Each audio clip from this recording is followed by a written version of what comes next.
Today I'm gonna show you how a partnership can influence the stock market.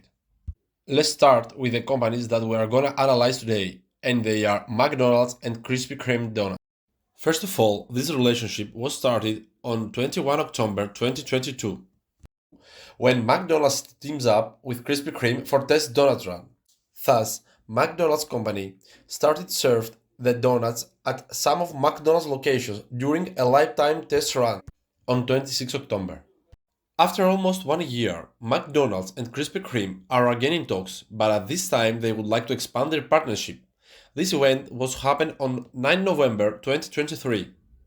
And especially, as you can see in key points, this company was discussing about to have their partnership on more restaurants.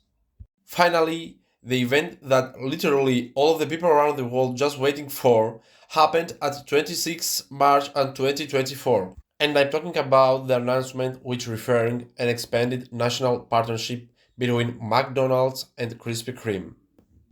So come on to check what happened on Krispy Kreme company on stock market. As you can see, this company sourced 40% on deal with McDonald's to sell its donuts nationwide. As you can understand, this was the best event that actually happened on this company at this particular time of period. And beyond that, NASDAQ indices, in which this company belongs to, had a downtrend almost 1%, and this number we can take it if we are gonna calculate the difference of percentage of close price and open price. We can absolutely notice that this indices just not influence this stock on this day. However, somebody could wonder, how is the market capitalization of Krispy's company?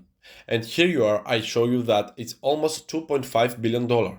Obviously, I agree with you if you're first thinking it was about that the volatility is high. But huge uptrends, such as this one, are really phenomenal in stock market, which have the market capitalization close on Krispy's numbers.